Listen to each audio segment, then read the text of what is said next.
Bonjour, dans cette nouvelle vidéo, je vais partager avec toi les explications pour réaliser le point d'épine. Il s'agit d'un point qui se construit sur un nombre de mailles multiple de 4 et sur 2 rangs. Pour dessiner le point d'épine, il faut apprendre à maîtriser la maille croisée. Malheureusement, je sais que vous n'êtes pas toutes fans des mailles croisées, mais tu dois l'avouer que le rendu est plutôt pas mal. La base du point d'épine est un jersey endroit et donc nous allons tricoter toutes les mailles des rangs impairs à l'endroit à l'avant de l'ouvrage et toutes les mailles des rangs pairs à l'envers de l'ouvrage à l'envers. Donc dans moins de 10 minutes, tu sauras comment réaliser les mailles croisées. Mais avant d'aller plus loin, n'oublie pas de t'abonner à la chaîne pour être notifié des prochaines vidéos et de cliquer sur le pouce bleu pour soutenir le challenge tricot. Et donc pour commencer, je vais monter 34 mailles. Sur le rang numéro 1, je vais aller tricoter toutes mes mailles à l'endroit. Sur le rang numéro 2, à l'envers de l'ouvrage, je vais tricoter donc toutes les mailles à l'envers. Mais pour compenser le fait que croiser les mailles les rétracte, je vais aller réaliser 4 comptations réparties sur l'ensemble du rang. Donc je vais commencer par 8 mailles à l'envers. Et après les 8 mailles à l'envers, je vais aller faire une augmentation intercalaire. Pour faire une augmentation intercalaire, l'idée c'est de récupérer le fil qui est entre deux mailles, entre la maille suivante et la maille qu'on vient de tricoter, et ensuite de la déposer sur l'aiguille gauche, comme ceci, en faisant un pont qui passe de l'avant jusqu'à l'arrière. Et ensuite, cette maille, je vais la tricoter à l'envers. Donc, je vais tirer un petit peu sur la maille que je viens de créer en la déposant et ensuite insérer mon aiguille pour tricoter à l'envers. Et là, mon augmentation intercalaire est réalisée. Et je vais ensuite répéter 6 mailles à l'envers et une augmentation. Donc 6 mailles à l'envers. Donc ici, je vais faire mon augmentation intercalaire. Je vais aller récupérer le fil qui est entre les deux mailles, ici. Et ensuite, je vais les déposer sur mon aiguille gauche en faisant un pont comme ceci. Et une fois que la maille est sur l'aiguille, je vais aller tirer un petit peu le fil là pour pouvoir insérer mon aiguille et la tricoter à l'envers. Et je poursuis 6 mailles à l'envers. Et ici, je vais faire de nouveau une augmentation intercalaire. Donc j'ai récupéré mon fil, je dépose le fil sur l'aiguille gauche et ensuite je vais aller tirer un petit peu pour insérer mon aiguille et tricoter à l'envers. Je poursuis 6 mailles à l'envers.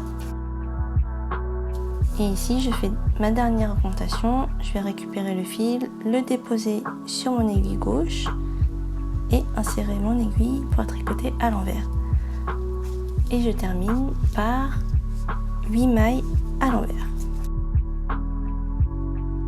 À l'issue du rang numéro 2, j'ai réalisé 4 augmentations et donc je dois avoir 38 mailles. Sur le rang numéro 3, je vais réaliser les mailles croisées. On va en avoir de deux sortes différentes qui vont s'alterner. Pour réaliser des mailles croisées, l'idée c'est de tricoter la deuxième maille avant la première de l'aiguille gauche. Et on a deux manières de le faire lorsqu'on tricote à l'endroit. Soit on tricote par devant, soit on tricote par le brin arrière. Mais avant de réaliser mes mailles croisées, je vais commencer par une maille à l'endroit qui correspond à ma maille lisière. Donc je tricote une maille à l'endroit. Pour tricoter mes mailles croisées avec le brin à l'arrière, je vais aller retourner un petit peu l'ouvrage pour avoir accès à cette maille-ci. Et donc, c'est par le brin arrière que je vais aller tricoter ma maille. Donc je l'insère comme pour la tricoter à l'endroit, puisque c'est une maille à l'endroit que je fais. Et ensuite, je fais une boucle et je sors mon aiguille pour finir ma boucle. Alors je laisse pas tomber les mailles et je vais aller tricoter la première maille de l'aiguille gauche normalement. Et là, j'ai réalisé mes premières mailles croisées. Pour les deux mailles croisées suivantes, au lieu de tricoter par le brin arrière, je vais tricoter par le brin avant. Et donc, je vais aller piquer la deuxième maille comme pour la tricoter à l'endroit. Ensuite, je sors ma boucle et sans laisser tomber les deux mailles, et je vais tricoter la première maille ici à l'endroit. Et là, j'ai réalisé ma deuxième maille croisée. Et on va répéter ces deux types de mailles croisées jusqu'à la fin du rang. Donc je répète, ici je vais aller tricoter par le brin arrière, donc je retourne mon ouvrage, je vais aller piquer la deuxième maille, faire ma boucle, la ressortir et sans laisser tomber les deux mailles, je vais tricoter la première, comme ceci. Et c'est qu'une fois que j'ai créé ma deuxième maille, que je vais aller laisser tomber une et les deux mailles que je viens de tricoter. Ensuite, je vais tricoter deux mailles croisées par le brin avant. Donc, je pique ici bien la deuxième maille et pas la première. Je pique ici. Ensuite, je fais ma boucle. Je ressors ma boucle par devant et sans laisser tomber les deux mailles, je vais tricoter la première de mon aiguille gauche. Comme ceci. Et une fois que j'ai créé mes deux mailles, je vais faire glisser ces deux mailles-ci de mon aiguille gauche. Donc je répète, je vais tricoter deux mailles croisées par le brin arrière. Donc je retourne mon ouvrage, je pique, je fais ma boucle, je la ressors et ensuite je vais tricoter la première maille à l'endroit, comme ceci. Et une fois que j'ai créé mes deux boucles, je vais glisser ces deux mailles là. Voilà. Et je continue. Je vais tricoter ces deux mailles croisées par l'avant. Donc, je vais piquer la deuxième maille de l'aiguille gauche.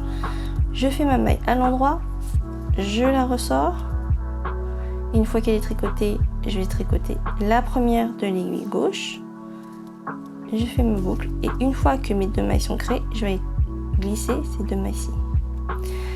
Et donc, comme pour le point de vannerie, il faut bien faire attention d'être assez lâche dans le tricot, sinon tu risques d'avoir un petit peu de problème.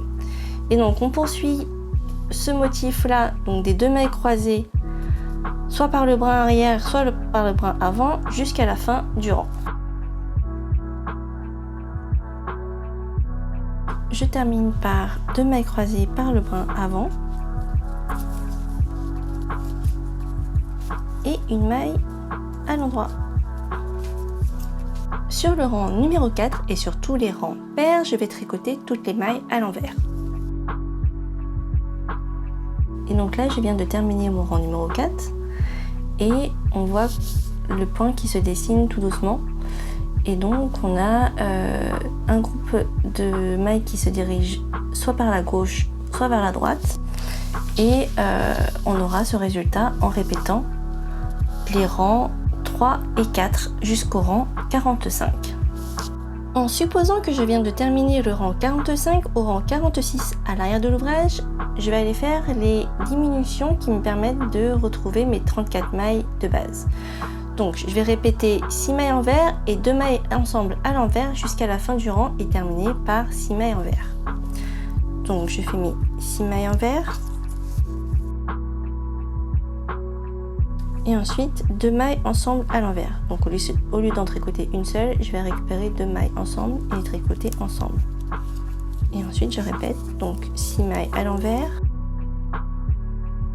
et 2 mailles ensemble à l'envers. Et je répète ceci jusqu'à la fin du rang. Sur le rang 47, il suffit de rabattre toutes les mailles à l'endroit et c'est terminé. Si tu as des questions au sujet de ce point, n'hésite pas à les poser en commentaire sous la vidéo ou à contacter Barbara ou moi-même sur les différents canaux mis à disposition dans le cadre du challenge tricot. Je te mets un lien dans la description pour que tu puisses nous retrouver plus facilement. Si tu as aimé cette vidéo, laisse-moi un pouce bleu et n'oublie pas de t'abonner à la chaîne pour être notifié des prochaines vidéos. Merci et à bientôt!